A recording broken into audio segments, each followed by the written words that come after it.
Righty. I've got a beer in my hand. I'm at a housewarming party near London Bridge. You've got some beers there. And I don't know most of the people there, but I'm feeling gregarious.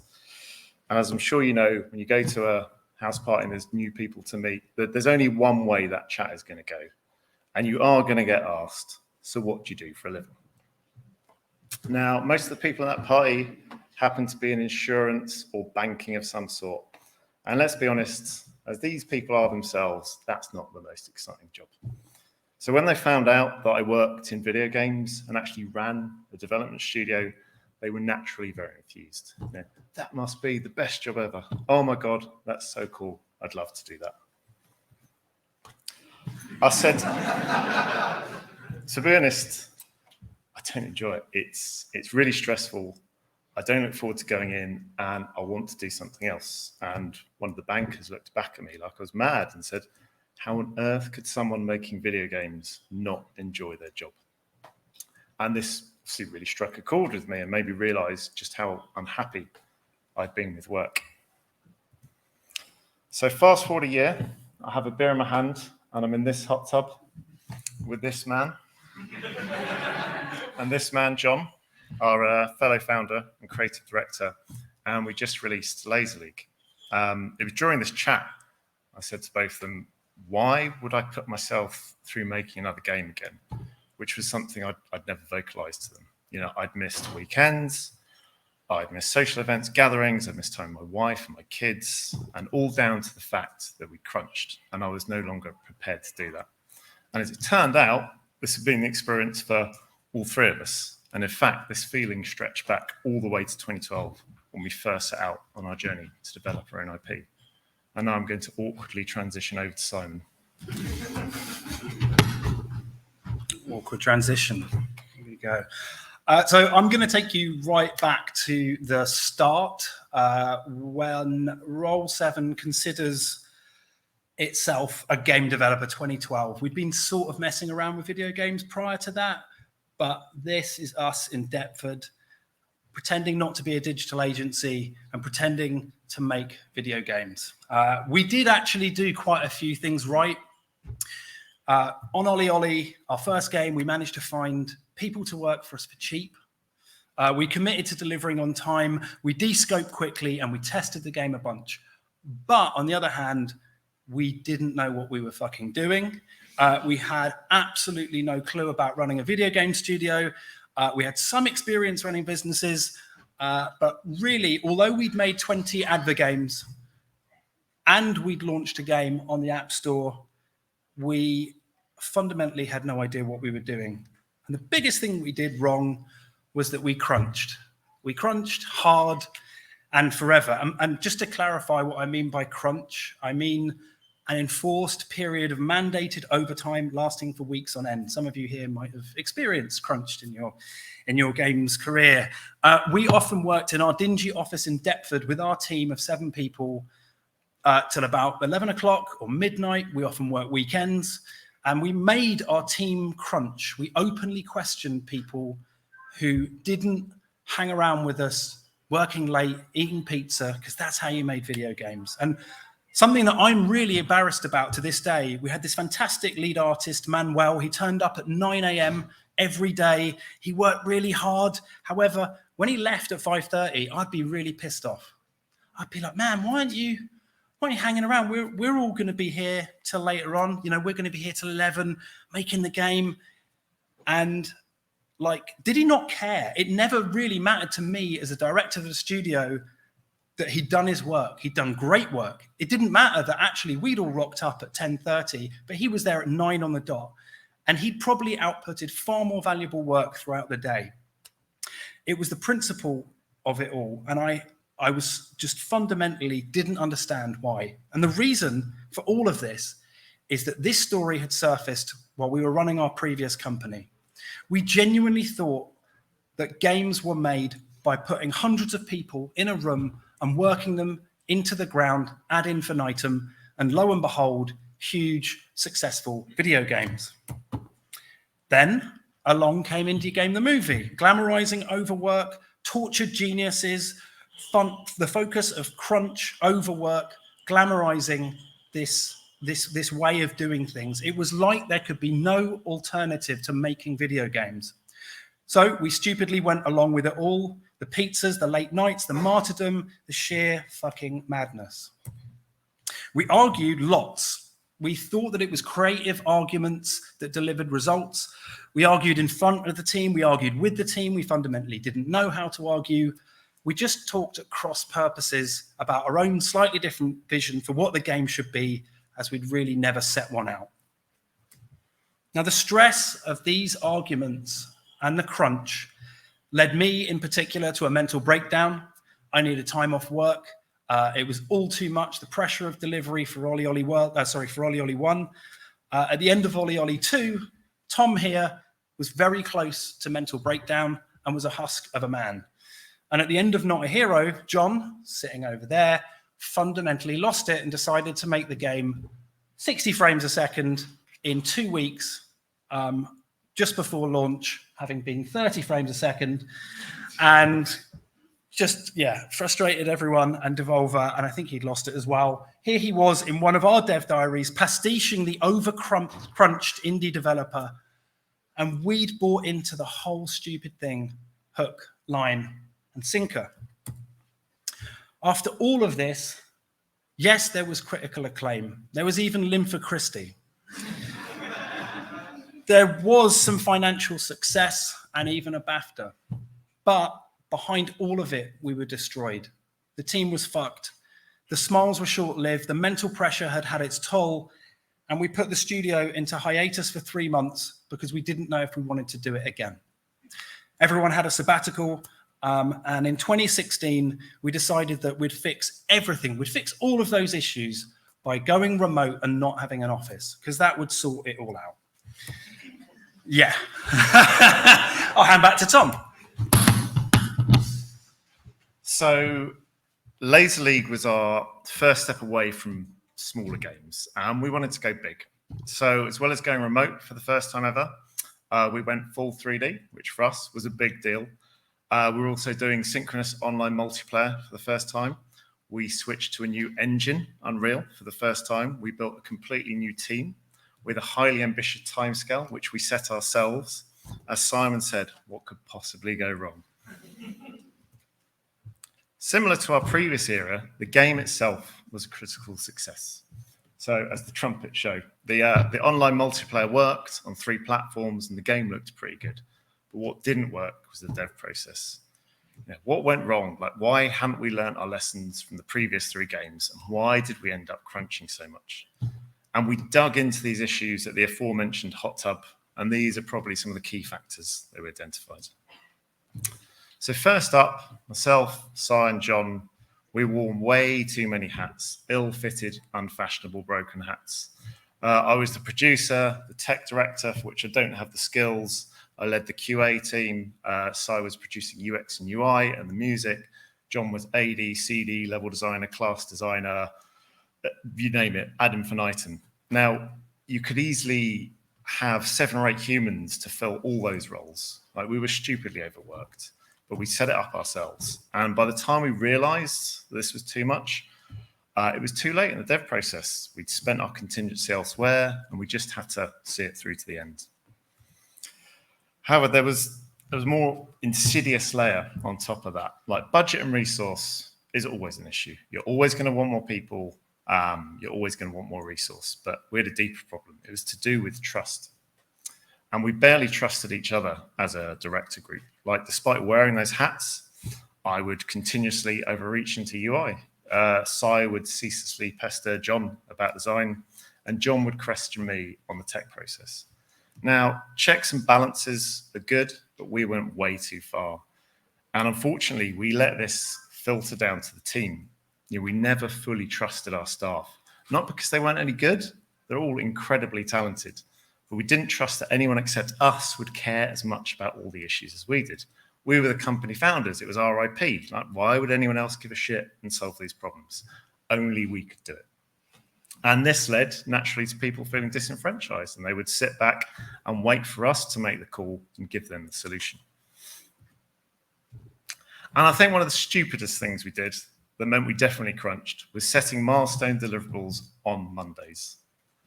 And we did this specifically so if we felt we may not hit all the deliverables, we could use the weekend to finish it up. Now, did we use weekends? Of course we did. We unwittingly planned them in. It was a self-fulfilling prophecy. So despite setting out to change things with Laser League, in reality, our mentality just hadn't changed. So step forward a few years to 2019, the start of Ollie Ollie and Rollerdrome. I'm sitting at a table, no beer. This is a professional work meeting, as you can see. And I'm sat with one of our new employees, recounting pretty much this story. And I'm telling him this time, we're not going to crunch, we're going to do it. I was really passionate, filled with zeal, we've got it right. And this guy replied to me and went, yeah, but I presume we are going to crunch. And this is when I realized that we needed a complete cultural shift. If we were going to not crunch again, we had to talk the talk, we had to walk the walk, and we'd have to lead from the top and show the team how it's done. Because in reality, they were from the same industry. They'd watched Indie Game the movie, and they'd all crunched. And quite frankly, it was the norm. Awkward. So here we are, 3 years after that conversation that Tom had with our new programmer. Ollie Ollie World was launched this year. It's the best game that we've ever made. It was nominated 4 times at the Developer Awards here, and it's sitting at 87% on Metacritic. Alongside this, with a totally new other team, we made Rollerdrome, which launches on the 16th of August as a PlayStation exclusive. It's an insane shooter-skater combo. It forges a far more ambitious direction for the studio. We also built the studio to over 60 people, and we were acquired by Private Division, who were so hyped for our vision that they bought the studio and committed to funding the next exciting stage of the studio. So surely all of this stuff squeezed into 3 years was carnage. I'm not going to suggest that it was easy, but it wasn't carnage. And I don't need a hiatus now. Tom doesn't, John might, but I'm pretty amped about the next steps, and I'm not burnt out even with a 7-month-old baby. So what the fuck did we finally get right? And what maybe can you learn other than we like hot tubs? So deciding what we do as directors and what hats we wear was absolutely crucial. It was transformational. No more blurred lines and land grab, no more frustration over ownership, just really clear boundaries and understanding as who's responsible for what part of the game and what part of the studio. And that fundamentally cascaded down to the studio, to the team. Once we were clear on what we did, suddenly we were really clear on what the rest of the team should be doing. We ensured that they also wore the right hats and were trusted. And this next point, trust, we finally started to trust each other at the top. We agreed on what we wanted to do, and as a result, we put our trust in the team. Right from the start, that meant outlining our entire vision for the game with the team, our ultimate goals and parameters, and letting them have that space within those parameters to do the best work that they could. We allowed the team to experiment. This had amazing surprises along the way. In Ollie Ollie World, we let them experiment, and they came up with multiple paths, which was something that we'd never considered for the series. It totally changed where that game ended up. If we'd had our way and we'd told them what the game needed to be, we'd probably not done that. It was really hard to do it during Rollerdrome, but during the pre-production phase, we let them take a path that we thought was wrong, we knew was wrong, so that they could learn from it. Previously, we would have jumped in and overly course-corrected, setting that precedent where we're constantly there to course correct. That expectation prevents the team from performing at that highest level and having the ability to lead a project themselves. So, what next? We got together and rubbed each other's heads. Mutual support or mutual psychological support between directors. We changed how we worked as directors to support each other. I know that sounds a bit wishy-washy, but like not piling on the pressure, respecting boundaries, having utmost trust in each other. So as an example, when one of us goes on holiday now, the other directors will pick up the workload so that that director can actually have a proper break without worrying. That might seem like really obvious, maybe lots of people do it, but actually that small thing has provided us with that psychological safety net, and that's something that's cascaded again down to the team. This last one, we promised ourselves that we would do it during our indie phase. We promised ourselves that we'd do it during Laser League. I actually see our producer, Dean, in the audience. This is awkward. We didn't do management meetings during Laser League because you guys were such a nightmare. No, I'm kidding. You guys were lovely. We promised ourselves that we would do management meetings on a weekly basis. And previously, we basically discussed anything that could have been a management agenda point the moment it came up. Totally disruptive. We'd be on calls at 11 o'clock at night discussing whatever issue it was. There's always issues. We never had a clear point at which we could actually make decisions as directors together. So compartmentalizing and segmenting the agenda into just one session where we would sit down, focus on things and actually make decisions and agree on those decisions was huge. And I know that might sound really obvious if you work at a company that already does management meetings, but we weren't doing them. And it was huge. That ethos was then rolled out to all of our leads meetings across all projects. And it allows important topics to be discussed with the right people at the table and not rushed. However, all of those meetings, as I'm sure everyone's felt during COVID, can become problematic. We were acutely aware of just how many meetings we were having. So we streamlined that communication and we asked that question at the start of the week. Do we need to have these meetings? Do we actually need to get all of these people around the table? Can we do it asynchronously? Can we do it in Slack where no one physically turns up to a meeting? We got so frustrated with meetings that we came up with no meeting Tuesday. On Tuesdays at Roll 7, no one has any meetings. We shouldn't do if you're having meetings. But yeah, the point of that is that you've got time to actually just crack on with work.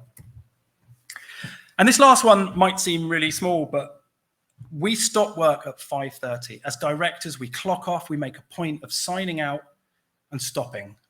If someone on the team is working beyond their flexible hours, we make a point as directors of checking in with them and making sure everything's okay. Why are you working late? Do you have too much on? Are you blocked? Is something else up? The team sees that this is expected and enforced. It allows them to feel safe to clock off at an appropriate time, focusing on output, not attendance, and what I call the theatre of work. I actually bumped into the artist that I'd berated for not crunching with me 7 years on. He was walking down my road randomly. I apologized profusely. I told him how far we'd come as a studio, and he actually ended up speaking to some other people on the team. And literally just a couple of months ago, he applied to come work back at Roll 7. And for me, that was this beautiful moment that meant a lot, which was we'd done what we'd set out to do. We'd fundamentally changed as an organization so we could now eat cake. As a result of all of this stuff, we have not, in the last 3 years, crunched, even with all of the stuff that we've delivered. We've not worked in forced periods of overtime as directors, and we've not asked the team to. Hopefully, some of what we've said resonates. If you want some distinct takeaways from this ramble, here is a handy slide. Take a photo if you want. When you sum it up like this, it really is just a few things. They're mostly obvious. If you've done all this before, you're like, yeah, of course, this is pretty standard. But literally, these tiny changes have had a fundamental impact on the way that we work as a studio and the way that we work with each other. So I'll hand back to Tom. So that's all great. We've achieved our aim. Yay. Or did we? I would be lying if I stood here and told you we'd eliminated overtime from the studio. But please note, I've been careful with my words. Like, we have eliminated enforced crunch, i.e. long mandated periods of overtime. But we have had isolated incidences where people have been working extra hours and in some cases hiding it from us. And as a remote studio, we obviously don't have any visibility on when that happens. Now, that clearly means we've got some work to do, and it's our fault as a leadership team that people feel they have to hide their extra hours, and it's our fault that they have too much to do in the first place. However, it is night and day from our previous iteration. And I'm confident that you could speak to any Roll 7 staff member here. There are a few dotted around. I hope they back me up on this. You don't have to. But I do think they say they have a great work-life balance. We often see people declining meetings to pick their kids up. I do that myself. We often see people sign off at 3:30 because they started a bit earlier and they're off to do their own stuff. And to finish off, we did have a different ending, but I wanted to tell an anecdote that happened to me last week. So I moved to my current house about a year and a half ago, and Tuesday night is bin night. And last week, I was putting my bins out, and I saw my neighbour from across the street. I'd only met once when I first moved in. And he beckoned me over for a bit of a natter. And we were chatting away for a few minutes. And after a while, he said, "Do you actually have a job?" And at first, I was quite offended. Of course I have a job. But it turns out he'd seen me take the kids to school. He'd seen me go for lunch with my wife, cycle to the gym. And at first, this made me question if I'd worked hard enough or even worked enough, full stop. But I realised in the time he's apparently been spying on me that we've developed 2 incredible games, one which shipped in February, one due out in August. But if I look back at Laser League or Ollie Ollie 2, there's no way anyone would have ever asked me if I had a job. They wouldn't have seen me because I was chained to my desk. So it was actually really comforting to know that we've just been through the most critical period of a game's life cycle whilst avoiding crunch, but also having an awesome work-life balance. And I suppose, if I could time travel and speak to myself back in 2012, I'd implore myself to do things differently, read through the list that Si showed you a second ago. Because the last 3.5 years have proved that, if you manage your time appropriately, give yourself the headspace, you can still be just as dedicated, you can still be just as creative, and in fact, you can be more passionate. And as a result, I think you'll make better games, and you and your dev team will be much, much happier. And that is us.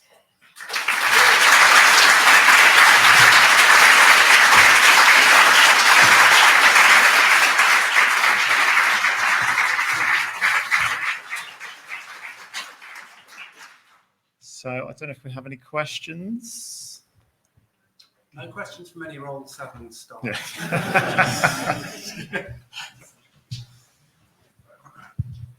Hi, this was a great talk, by the way. I'm a teacher at Glasgow Caledonian University, and honestly, I really think a lot of these kind of attitudes and things actually get instilled in places like higher education, where we don't, quite honestly, the structure that a lot of places use for teaching, and we're one of them, unfortunately, is kind of conducive to this sort of thing.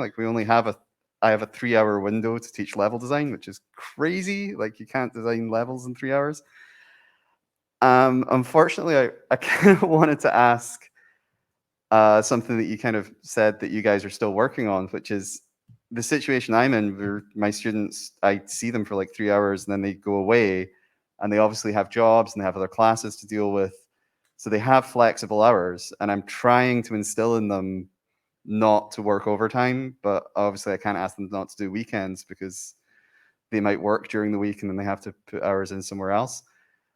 How do you manage that? How you said you've got an idea that people might be hiding overtime from you. So how are you watching their overtime, and how are you keeping a hold of all that stuff? Okay, so practically we can see people checking in late at night. So that's the first one we can see. But it's interesting. It's obviously different because, we've got our flexi time. We've kind of put a limit on it. I think it's 7:30. So we say don't work past 7:30 in the evening, and the earliest you can start is 7:30. I can't remember off the top of my head, but maybe there's a bit of flexibility around that. But we don't want people starting at 11 and going through to 10, because then you're just knackered. We don't want people doing that many hours.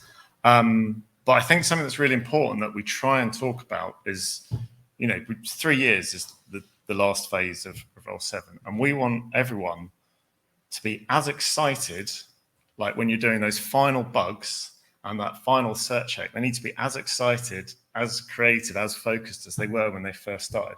Because everyone's so excited at the beginning of the project, you've got a demo, it's feeling good, you think, yeah, it's going to be amazing. But you need to maintain that. And if you do more hours early on, then you're just going to wear yourself out. So I don't know if that would apply to your students, but Yeah, that's something definitely. we try and do. But if you got anything you want to add? That's great. Hi, by the way, awesome talk. I really appreciate, and I'm glad that it actually worked out for all of you, all these new modifications. Well, my question was like that same trust and that same that same trust, did it boil down hierarchically? So like your employee, every director trusted each other, but that mean that the director trusted their employees with their tasks, and then if that employee had other employees, then they also trusted them with their tasks and so on. And the other thing with the timing, everybody ended at 5:30, but does that mean that you guys work with like a specific set of core hours that everybody must join in from like 10 a.m. to 5:30 or something? So on the core hours, we do ask people to start at 9 at the latest, because that's when we do a stand-up. And because we're remote, we feel, getting to most people work from home, so getting to your desk in your house at 9 should be achievable. So we think that's reasonable. In theory. Yeah.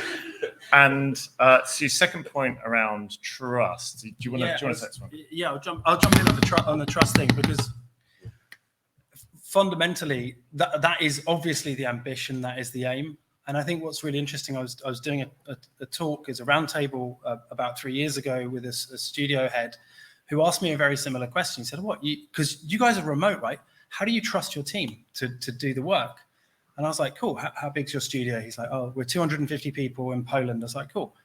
So are you watching everybody all the time? And he's like, yeah, I don't trust my team. I was like, then fundamentally, there's got to be something wrong there. Like you have to trust your team within the organization. You have to give people the opportunity to earn that trust and deliver on it. Otherwise, you can't scale, regardless of when you're in a physical office or not. So I wouldn't say that we have the perfect studio. We always have work to do, but the intention that we have is that the team that we have are trusted. Their teams are trusted. They're given the opportunity to deliver on that.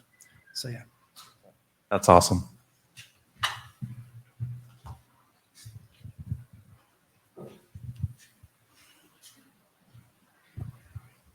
Hi. Regarding your point about allowing the team to pursue a direction that you weren't, what you thought would be incorrect, did you communicate that concern with the team? And if so, how did you choose to approach that? Did we actually communicate that with them? No, that wasn't communicated. We let that process run. And then eventually, when that process bore out those results, they were the ones that found those results, if you see what I mean. Yeah. The intention of that very much was giving them the space and the headspace to take a direction without us just jumping in and unilaterally making a decision. Because, like I say, if you do that, then that process just repeats itself for the rest of production, and they're always looking to us to make a decision, and they're never ultimately moving ahead on their own terms. Thank you.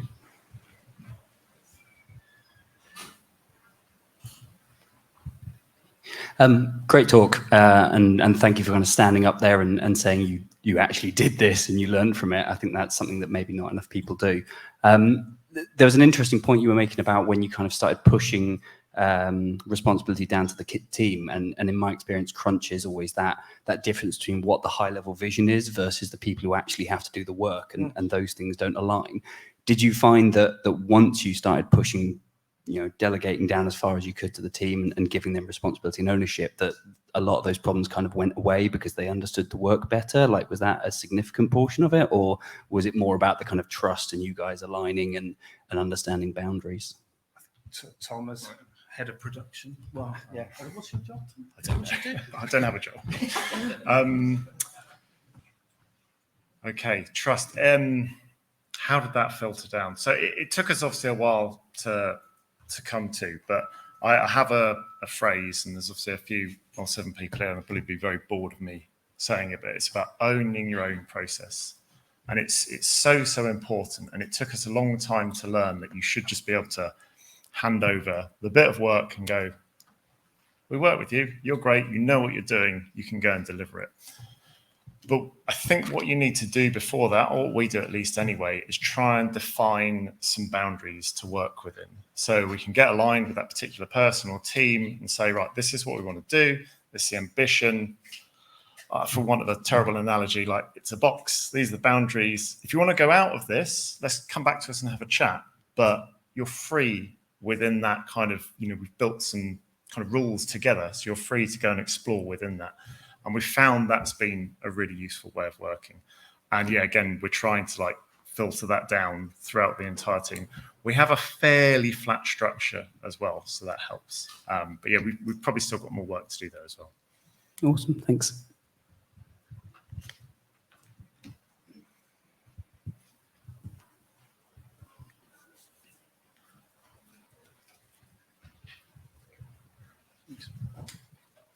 Hello, I was interested about your management team and how you came to the conclusion that perhaps you were doing things wrong, how you turned that around. Was it just through sabbaticals, or do you have a coach, or kind of what mechanisms did you put in place to make that happen? Okay, so good question. So, I mean, at the time it was just myself, Si and John. We've kind of got a bigger management team now. For me personally, it was the sabbatical and having time, just being burnt out and just thinking about it, that interaction at the party. But I also read a book. This is another one of my often said phrases that people might groan about from Roll 7. But there's a book called $1 Trillion Coach, which was written by some of the founders of Google. And it was about this guy who basically coached them. And it was a lot of the processes that he set out. And one of the key ones really was putting trust in the team. And I think I've read a ton of business books and leadership books and all that kind of stuff. And this one just resonated so much with me. I kind of, Si's read it, John's read it as well. And it's kind of, for us, it's a really good manual. And we kind of, a lot of people in the team have got it as well. So I'd thoroughly recommend having a read of that. Now, Google is not known for, not crunching, but it was the management principles that we took from there applied to, let's finish work at this time. And I think merging those two together is what helped us. Thanks.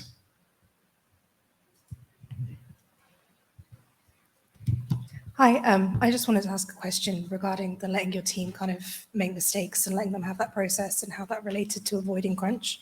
I'm going to caveat it with I think it's a great idea, but how you manage that in terms of scope, letting them go through that process and then it not affecting your overall deliverables. So I think maybe we're being a bit blunt when we say we knew it was the wrong thing. We had a hunch it was the wrong thing.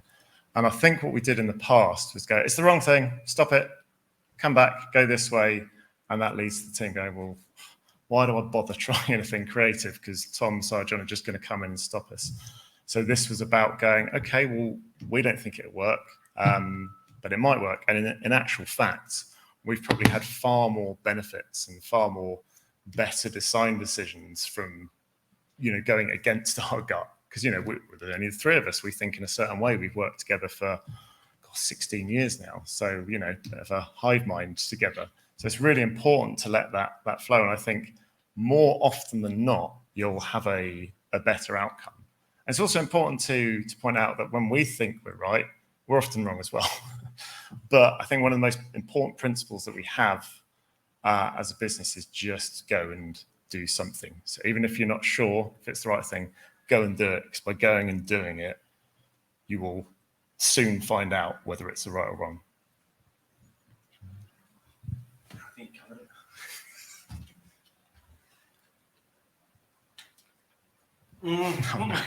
No, can you? No, not Dean. You can take this. I'll take this one. Come on then, Dean. Hello.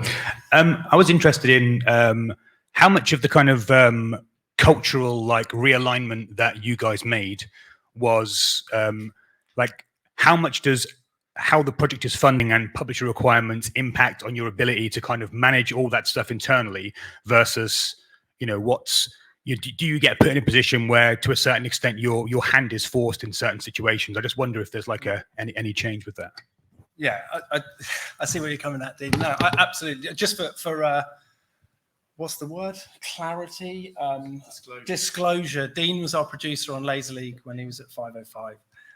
So yeah, that's where that question's coming from. I think you can have a publisher or a funder that manages the project with you in a way that can, I guess, can impinge on that. But I wouldn't suggest that had we have had those tenets in place, had we have got to that position culturally as a studio, that would have been like our line in the sand when we're working with someone. In those initial conversations with the publisher, we'd say, this is how we work. We shut down the studio at this point. We're not going to be on calls with you at this point. We're far more clear on what it is, how it is that we get the best results for our team. And I think, to a certain degree, if you're a studio that's starting out, it's going to be quite hard to say that. It's probably a bit easier when you've made a few games and you know how you get your best work done.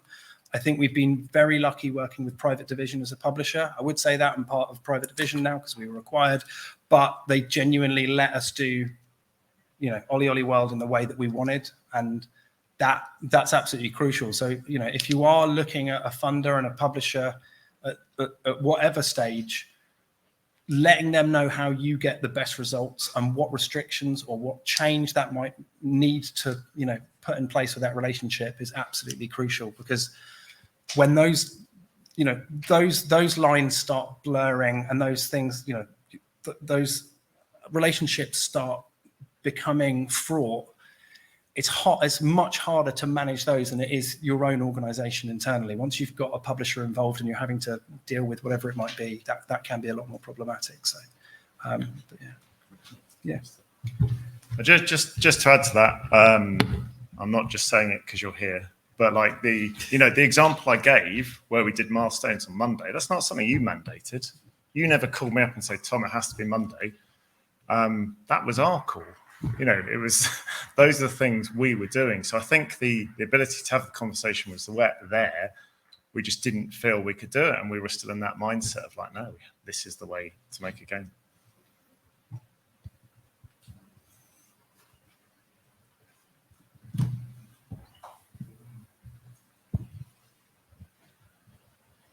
I think that's it, isn't it? Well, thank you very much. Cheers.